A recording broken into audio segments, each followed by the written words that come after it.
Remember what we said at John, and I said I'm going to read this verse every week. This is the core, this is the reason why John wrote the book John. Now, Jesus did many other signs in the presence of his disciples, which are not written in this book. Now, John only recorded 7 signs. What the other gospel writers called miracles, he called signs. And he only recorded 7 of them. The other guys did more. But these are written. Now, this is the reason why. These are written so that you may believe that Jesus is the Christ, the Son of God, and that by believing you may have life in his name. So John is saying, I handpicked these signs, I wrote about them, there are many others, but I picked these ones so that you may believe and have everlasting life.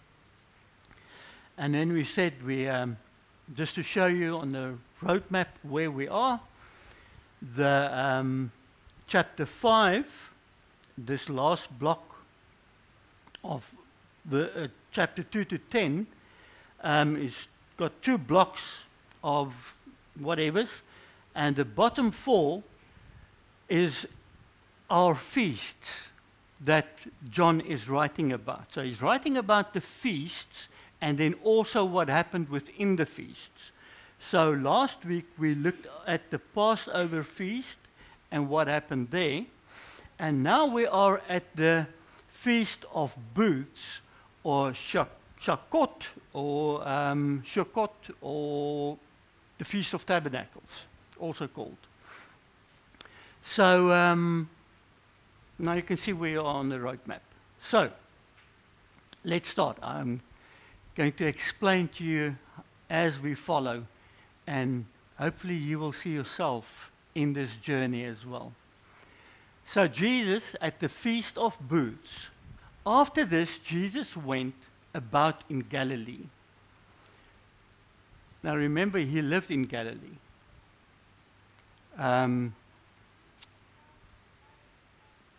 He would not go about in Judea because the Jews were seeking to kill him. Now the Jews' feast of booths was at hand. Remember the previous time he gave a timestamp through the feast as well. Now this is also a timestamp because there's 6 months between the last feast and this feast. And remember what happened at the previous feast. He healed a man on the Sabbath.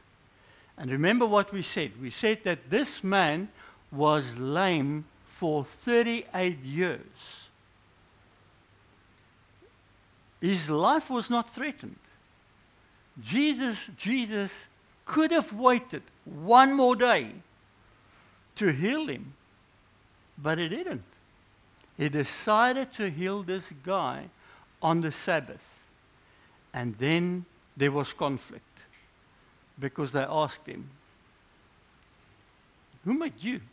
Who gave you permission to do this? And that whole conflict that was there. Okay.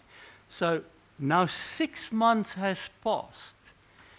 And John is now showing us in chapter 7 what happened in the 6 months. And you will see that in 6 months' time, the conflict towards Jesus grew exponentially. In terms of his own family, his brothers. Remember, he lost disciples when he spoke about eat my flesh and drink my blood. To the point where he asked his close disciples, don't you want to leave as well? It's like, no, Lord, where should we go? You've got the words of life. So from there to now, 6 months, and it exponentially, that, and what's the word? Animosity grew. So after this, Jesus went about in Galilee. He would not go about in Judea because the Jews were seeking to kill him. So we all know that Jerusalem was in Judea. So the festival, the Feast of the Booths, were in Jerusalem. So the brothers said to him, "Leave here and go to Judea, that your disciples also may see the works you are doing." Now here they're giving Jesus very brotherly advice. And we need to sift through the words what they are saying. Now what is interesting is that John, writing this book, in this section, is using the word Judea and not Jerusalem. So, and this is quite interesting, because the word Jerusalem means city of peace. But John tried to show us that there's animosity, that they are cross with Jesus, they want to kill him. So he calls it according to the area and not the city. So he calls it Judea. So why don't you go to Judea? And Judea literally means city of the Jews. And you will see in this passage onwards, every time he speaks about the Jewish people that is in conflict with Jesus, he calls them the Jews. Very anti-Semitic. So, the Jews. And why don't you go to the city of the Jews instead of the city of peace? So his brother said to him, "Leave here and go to Judea, that your disciples may see the works that you have done. For no one works in secret if he seeks to be known openly. If you do these things, show yourself to the world." For not even his brothers believed in him. So, it sounds like good advice. His brothers tell him, "Why do you keep ministering in Judea? There's a festival coming up, one of the three where people go to Jerusalem, where the numbers multiply. It's like Hermanus over December, where the numbers multiply, and this will be a good opportunity for you, so that the people will know who you are." Because he says that he's the Messiah, Messias. He says that he is the Son of God. So it's a good opportunity for you to go and show yourself. Make more disciples. And even if, because there's many leaders in Jerusalem, because they're there for the feast, and if you can get the leaders to believe that you are the Messiah, man, you are paved. Your road is paved as the Messiah. So what is he saying? In our terms, do some Facebook marketing. Be an influencer. Go and influence the people. The key word there, or the key sentence is, for not even his brothers believed in him. So what if there was maybe a twist in the story? Go and show yourself. More likely, you're going to fail. And you're going to have a face full of mud. You're going to embarrass yourself. Go and do it. Because they did not believe in him. So we don't really know why they say that. But there was definitely a thing of, go and make yourself known. But they didn't really believe that he was the Messiah, so why would he? See, they didn't understand the mission of Jesus. Jesus did not come to this earth to win a popularity contest. Remember when he healed a person, he would tell the dude, hey, don't go and tell.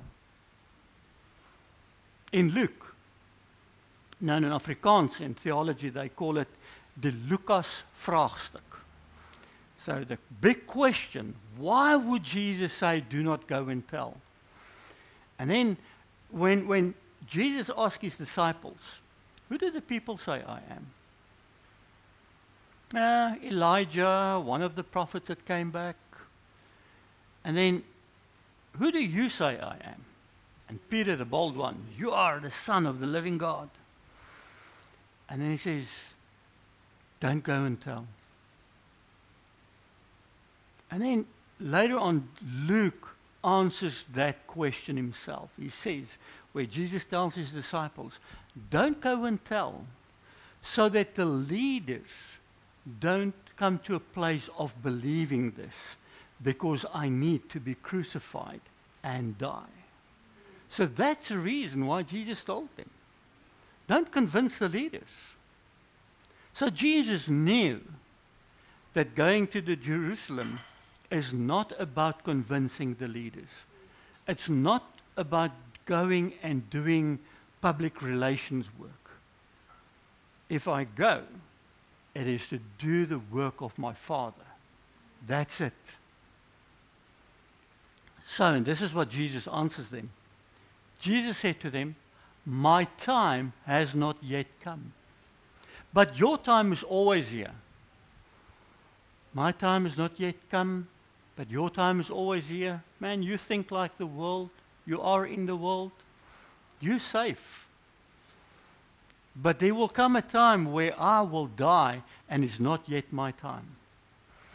And then he says, the world cannot hate you, but it hates me because I testify about it, that its work are evil. You go up to the feast. I'm not going up to the feast, for my time has not yet fully come. So it's important to understand that Jesus links the time or the timing of the purpose, what God wants him to do.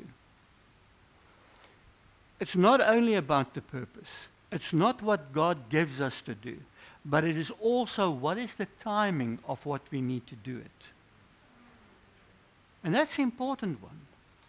My son was born 3 months premature at 870 grams. My ring could fit over his hand up to his arm here.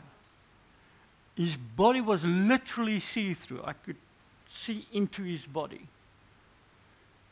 And the doctors back then said to us, if he makes it, he will either be blind, deaf, or mentally something wrong with him.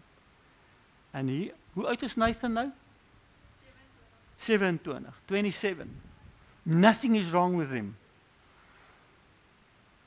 He's perfectly healthy. No lung conditions. No eye problems. No hearing problems. No mental, well, that's debatable. And the hearing is also debatable. But anyway, he's perfect. He's perfect. But he had a struggle to get where he is today because of the timing. And this is the same here, where Jesus said, not yet my time, but when my time is fully come. And the guys that did the transformation course, remember that verse where Jesus stood and he said, now is my time. For this hour and this time I have come. And he's speaking about the cross that is waiting him. So he fully understood in terms of purpose and timing what is important. And I think that's where we sometimes need to understand. Where I know what my purpose is, but when do I step into it? And to what extent do I step into it? In what season of my life? So go up to the feast. You go up, walk like evil. You go up to the feast I'm not going up to the feast, for my time has not yet fully come. After saying this, he remained in Galilee. Interesting enough, Galilee means a place of circles. Jesus remained in a place of circles. Till, in Luke he says, and I put my face towards Jerusalem, and I went. It was as if I was waiting. Now, and he went. You see the picture? I think there's sometimes prophetic things within names. After saying this, he remained in Galilee, but after his brothers had gone up to the feast, then he also went up, not publicly, but in private. So he didn't go with his brothers. Like, no, you can go, not going, not yet my time. And then when he felt, okay, now go, he went without his brothers. And then he went. Now, it's important to understand that it was expected, especially of men, to go to the feast in Jerusalem. So Jesus knew he had to go, but he just didn't want to go with his brothers. That's my picture that I get from it. So, there's Nazareth, where Jesus lived, in Galilee, the area, and he had to go all the way to Jerusalem. It's about this side round is a 5 days journey, but if he goes through Samaria, earlier in John we spoke about it, he took a shortcut through Samaria and he met the lady at the well. So when he met the lady at the well going through Samaria, he spoke to her about living water. That if you drink of this, you will never thirst again. It's like, okay, give me this. But something profound happened in Samaria. It's the first time that Jesus openly declared that he was the Messiah. And it was to a non-Jew, and it was to a woman. He picked the wrong person, according to culture of the time. Don't stone me. According to the culture of the time. But the moment she saw who he was, she ran and collected the town. And remember, in John 5, it says the whole town got saved because of this lady. And if you go and look in church history, what she's done, it's amazing. But I don't have time to go into that. So, it doesn't say which way around he went to Jerusalem. It just says that he went to Jerusalem. All I know is this way around is 4 days walk and that way around is 5 days walk. I mean, other way around. That is 4 days walk, that is 5 days walk. So, he got to Jerusalem. And this is the atmosphere that he walked into. Remember now what we said. There was 6 months between the two feasts. And the atmosphere and the animosity about him started to brew. The Jews were looking for him at the feast. You see the Jews? The Jews. Where? In Judea, city of the Jews. The Jews were looking for him at the feast and saying, where is he? Because they knew he's going to be there. Because every man needs to be there. So they expected trouble. And they wanted to check him out to see, what are you going to do this time? And they need to make the list and to grow the list so that they can have more and more stuff to accuse him with. Because remember what the previous chapter said? They wanted to kill him. This chapter started with that. He stayed in Galilee because they wanted to kill him. And now they're looking for him. Where is he? And there were much muttering about him among the people. While some say, he is a good man, others say, no, he is leading the people astray. Yet for fear of the Jews, no one spoke openly of him. Doesn't that remind you of what Jesus asked his disciples? Who do you say I am? And I think sometimes identity is important. Because they called him a good man. They called him a prophet. Good prophet. They called him a teacher. But very few of them called him Messiah. Very few of them called him the Son of God. Remember blind Bartimaeus, and that was always amazing to me. Blind Bartimaeus was blind. He was blind in the natural. But he called Jesus Son of David. So there was something in the spirit that he could see, man, this is the Messiah. He saw Jesus for who he was without even having eyes. These people can see, but they miss it. Remember the previous chapter, Jesus said, you search your scriptures. I'm standing right in front of you, and you miss me. And all they do is, it's a good man. The other says, nee man, hy's 'n ketter. He's misrepresenting, he's leading people astray. He cannot be the Messiah because he's not in line with what the leaders are doing and saying. Two opinions. And none of them are correct. So what do we learn from this? Jesus' disciple or Jesus' brother says, go to Jerusalem, go to Judea, so that you can show and get more disciples. See, in the kingdom of God, it's not about democracy. In kingdom of God, it's not about numbers.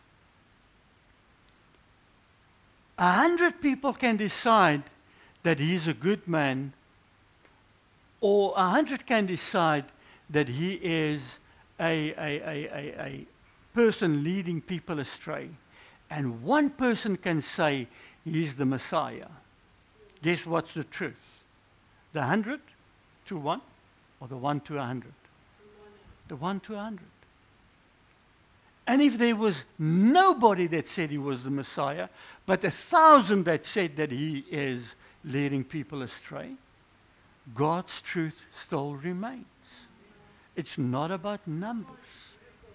Nothing can change the identity of Jesus. Now, not even your opinion or my opinion about Jesus changed the fact who he is. Because how many times have we had it wrong? Where we thought this is his nature, and then in time we learn, no, there's a different side to it. There's a different side to Jesus. There's times where we thought we do stuff for Jesus because this is what he wants, like Paul, just to find out, we actually missed it. I've got moments like that in my life. Our opinion about his identity does not change his identity.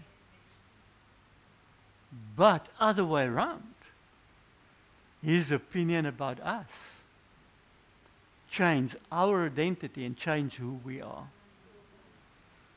Because Scripture says that he saved us even though we were sinners. He extended his grace to us even though we were sinners. Scripture goes further to say that even before he created the earth, he saved you. So when he looked at you and me, while we were still in our old nature, it's like, it's not yet your time. but your time is coming and your whole personality is going to change. And your identity is going to change according to identity that I have in mind for you. And look what happened the day you got saved. Even the day you got saved, you had no idea of what God was going to do with you in the next couple of years. And when you look back now, see the difference.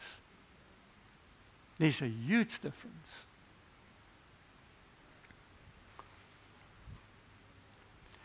About the middle of the feast, now here the plot thickens.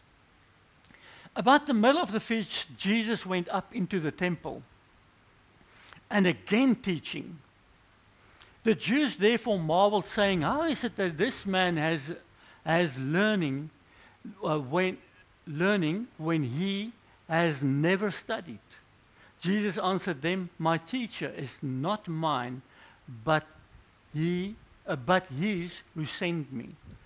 I just want to, who is this man?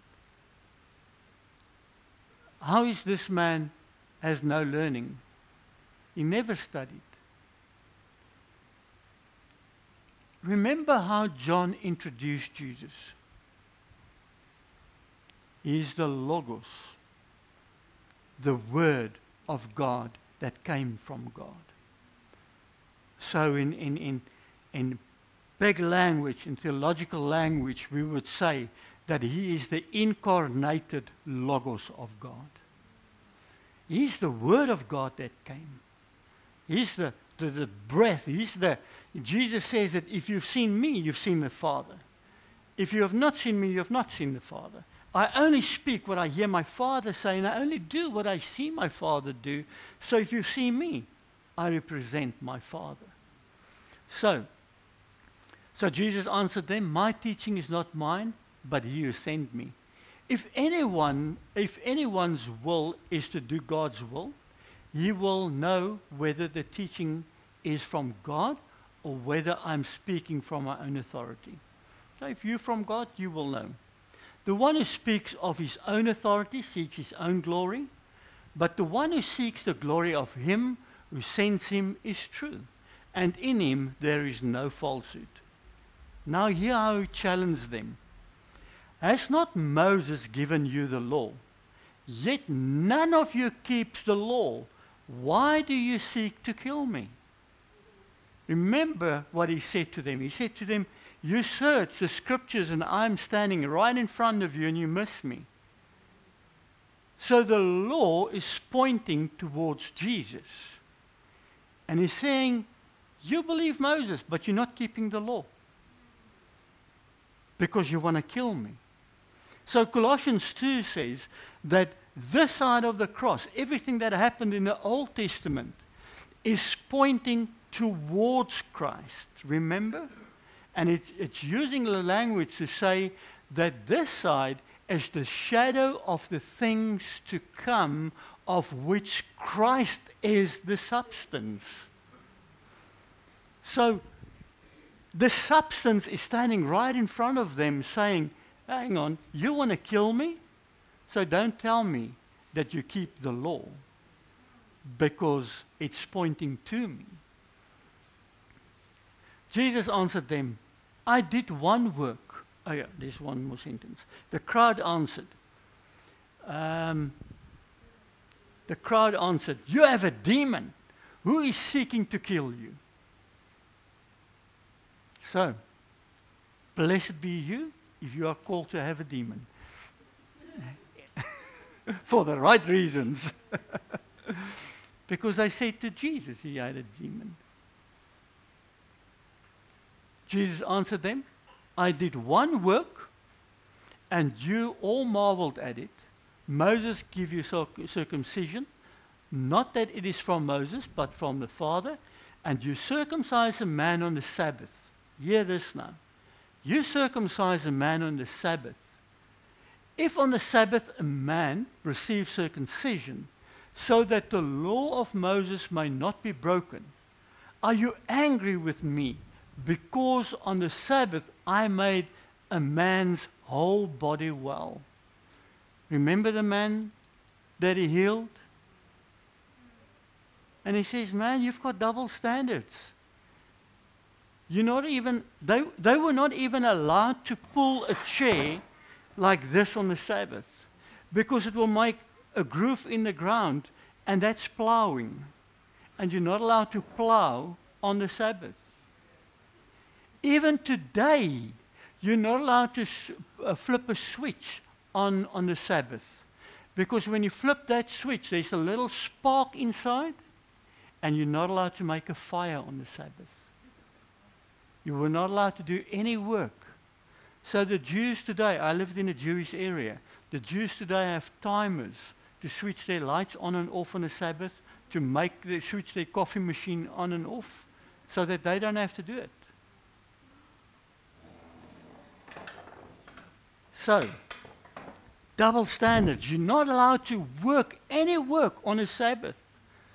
Enjoy work? You're not allowed to work anything on a Sabbath. At least today's the first day of the week. So,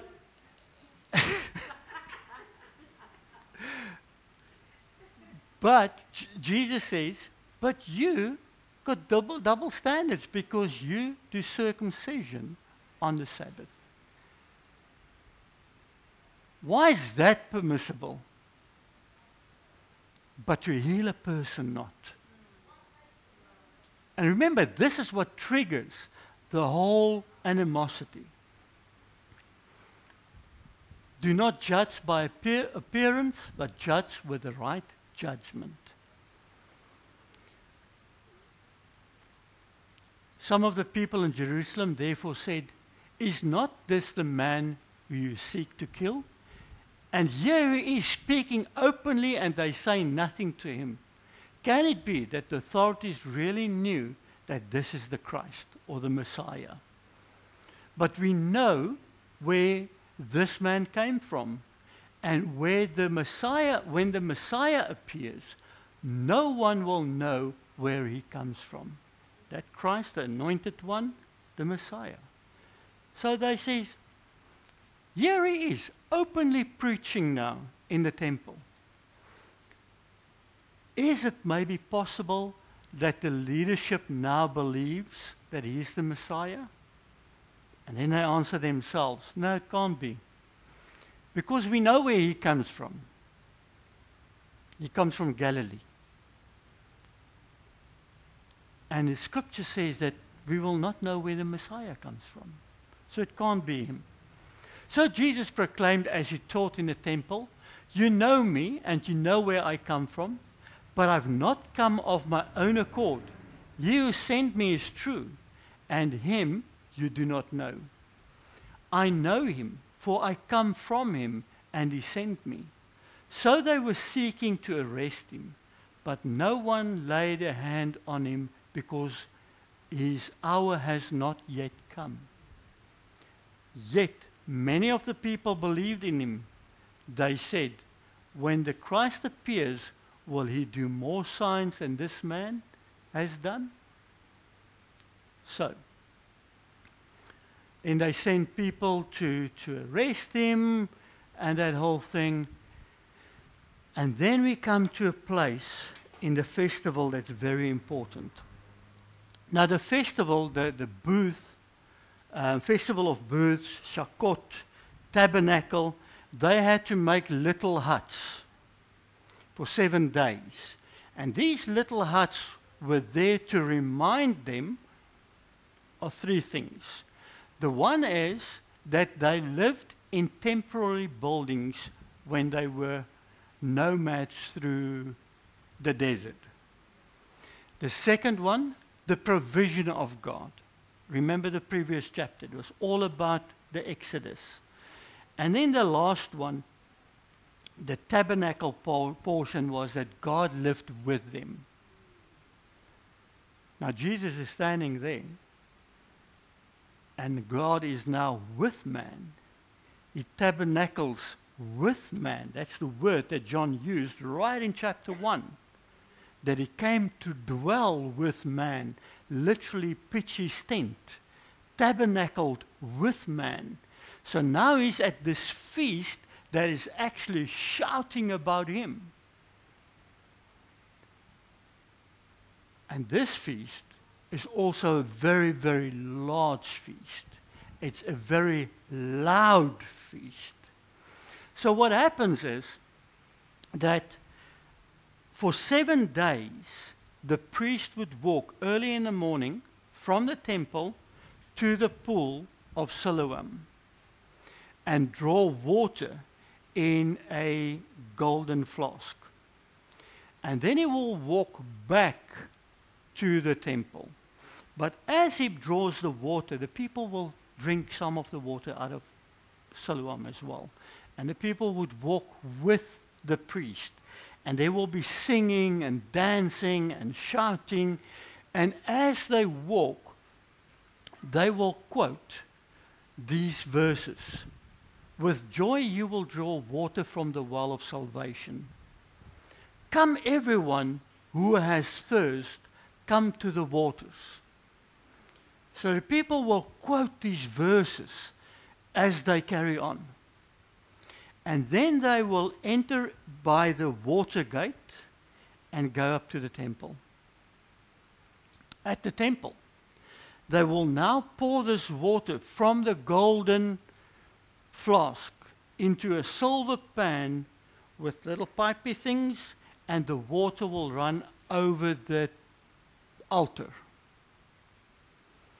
And as they do this, a second person, or this is the high priest doing this, a second priest will pour wine over the altar at the same time. You start seeing the symbolism. Pour wine over the same altar. And when this pouring happens, it is dead quiet. Especially the last day. The last day, what happens when they do this, like every other day, which is the 7th day, they walk around the altar 7 times. Sounds familiar? Jericho, after they finished during the desert, going into the promised land, they walked around the promised land 7 times before taking hold of it. So now they're walking 7 times around the altar, and then they pour out the water and the wine, and it's dead quiet. This loud festival, according to the Mishnah 5 verse 1, Jewish oral tradition, says that he has not seen the rejoicing of the people rejoicing at the place of waters. Drawing has never seen rejoicing in his life. So they're saying, man, you've never seen joy if you've not been to the Shakkot, to the Feast of Birds, because it's loud. So now you've got this contrast. The moment they pour the water and the wine, it's dead quiet. Not even the kids were allowed to make a peep. Now, this is the ideal time for Jesus to speak to the Jews. So, now you know the background story. On the last day of the feast, remember they walked now 7 times around the altar. They're busy pouring the water and the oil, the water and the wine. The great day, Jesus stood up and cried out, "If anyone thirsts, let him come to me and drink. Whoever believes in me, as the scripture have said, out of his belly will flow rivers of living water." That word koilia literally means womb. It's not, this translation says heart, because I wanted to translate a dynamic equivalent of it, but it's not cardio. It's koilia, which is wombed, or your innermost parts of your being, or your tummy. So from this innermost being, if you come and drink of this, from your own innermost being, streams of living water will flow. Now, it's interesting that Jesus never substituted the water of the priest. He never made it more. He never gave them better water. What he did was, he used that opportunity and said, if you come to me, I will give you to drink of the water of salvation. And if you drink that, it will be more than just enough. You will overflow. From the inside, streams of water will flow out of you. Remember Psalm 23. Your cup will overflow. You will not just sit at the river. You will not just sit at the river on the nice green grass and enjoy God's blessing for yourself. But your cup will overflow. It will flow from your innermost being outwards. Now, understand this. It's the festival of booths. It's a place to symbolize that God tabernacled with them. Jesus is there now, tabernacling with them. But there's also a dimension after he said, and Jesus said this of the Holy Spirit that was not being poured out yet. But we all know that after the outpouring of the Holy Spirit, we start reading of God indwelling us. In John 17, we will hear that in the priestly prayer where Jesus pray and say, I'm in you, you and me, and the Father in you, and we are in Father. And where we are saturated with God. The New Testament writers then start to write and say that God no longer lives in buildings or in tents like on this side of the cross in the Old Testament, but He now lives in us, and therefore we became living temples. And then we see in Ezekiel how the water started to flow from out of the temple over the doorposts. And it says that where the water ran, it was first ankle deep, and then knee deep, and then hip deep, and then, man, you couldn't swim anymore. It was just too strong. Ja, tot die keppiekie het weggespoel. And and where this river went, it brought life. It says it brought life. There was fish, and it brought life. And there was trees, both sides, that brought healing and food. And then we see the same in the book of Revelation, in Revelation 22, where it says that the river flowed out from under the throne of God, out into a river, and there was trees both sides that for 12 months a year bear fruit for people to eat, and the leaves healing. What does that say about us? Come on.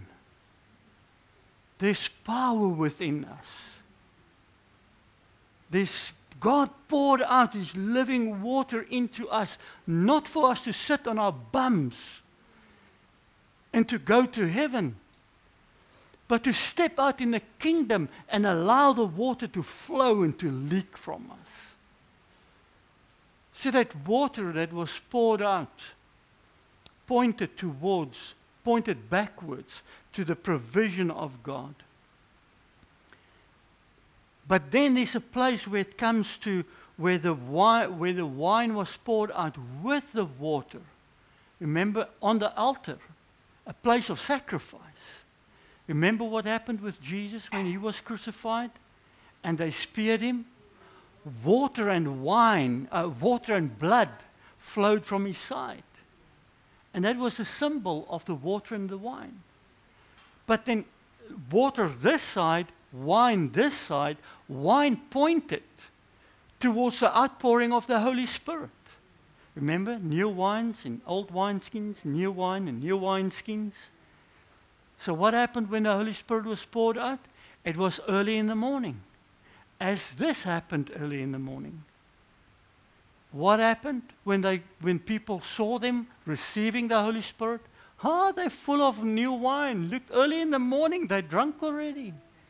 The same properties of the wine is in the Holy Spirit. So, I don't believe that Jesus stood up in this place of conflict and cried out to create more conflict, not knowing what was going to happen. He knew exactly, man, this is it. If you think that that guy at the pool that I healed on the Sabbath made problems, this will make problems. But he did it for us, so that that picture of with the wine and the water can have its manifestation in our lives, so that his water can flow through you and me. And I want to challenge you with this.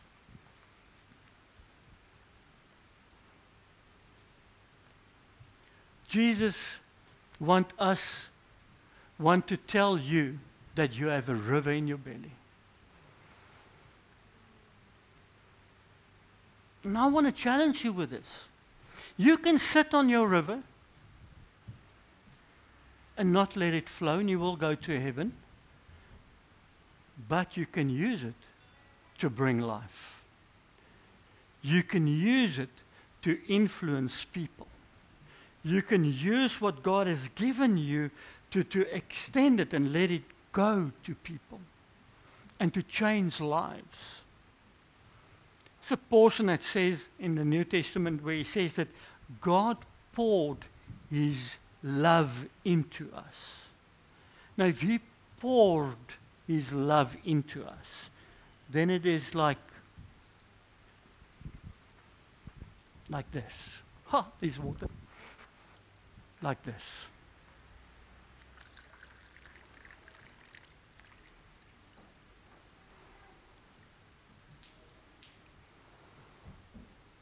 Streams of living water running out of us. So, liquid love. And I want to ask you this week to, some take offense if I say meditate. Contemplate then. Whatever you want to do, but just go and think about this. That God poured his Holy Spirit into you with a purpose. There's giftings inside of you. The scripture says the fullness of God is within you. Just allow it to flow. Show people that you love them. Show people that you care for them. Because if that happens, they can know that God loves them. Where the river goes, it brings healing, it brings love, it brings life. And sometimes it starts small, ankle deep, and eventually you cannot swim. And this is not for certain people. This is for all of us who believe. Did that make sense? Father, I thank you that this promise was birthed in a moment of great conflict. Father, I pray that when we exit these doors, that you will give us boldness to sometimes in a place of conflict to allow your river to flow, to bring healing and to bring fullness. Father, I thank you that we can know that you indwell us. The creator of heaven and earth is within us. And Father, I pray that this week that you will give us the guts to leak your love wherever we go. And I thank you for this. In Jesus' mighty name, amen and amen.